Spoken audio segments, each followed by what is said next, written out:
তারেক রহমানের আগমনকে কেন্দ্র করে রংপুরের ঈদগাহ মাঠে প্রস্তুতি সম্পন্ন হয়েছে। দর্শক, এ বিষয়ে আরো বিস্তারিত জানাতে সরাসরি যুক্ত হচ্ছেন সহকর্মী আব্দুল আহাদ।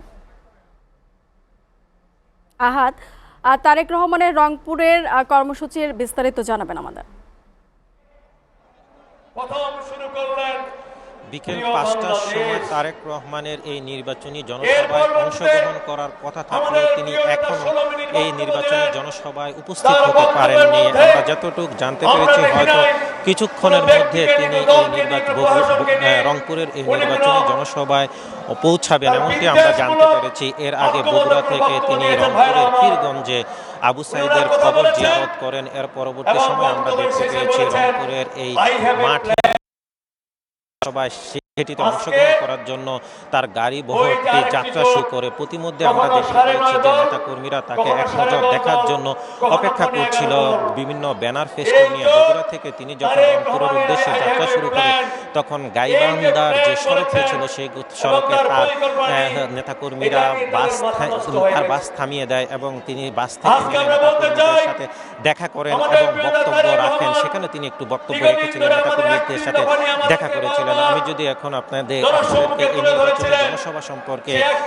বিস্তারিত বলি, এই জনসভাটি শুরু হয়েছিল ঠিক 12 খন্ড খন্ড মিছিল নিয়ে আশেপাশের বিভিন্ন জেলা থেকে নেতাকর্মীরা এই মাঠে উপস্থিত হয় এবং তারেক রহমানকে এক নজর দেখার জন্য তারা এখন পর্যন্ত শীত উপেক্ষা করে তারা অপেক্ষা করছে। শুধু নেতাকর্মী নয়, আমরা দেখতে পেয়েছি সাধারণ মানুষও তারেক রহমানকে দেখতে পেয়েছি।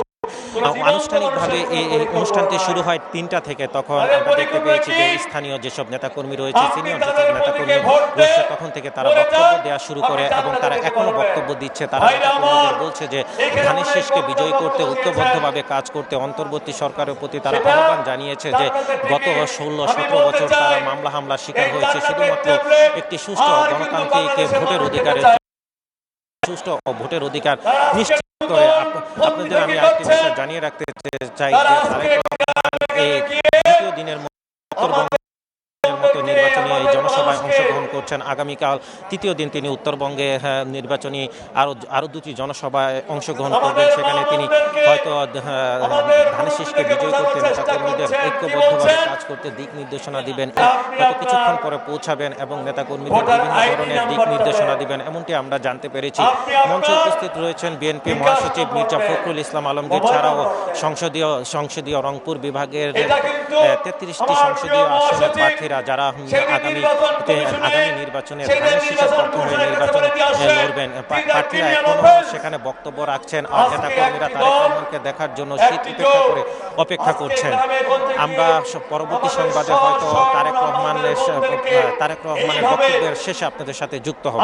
এই ছিল আমার কাছে সর্বশেষ।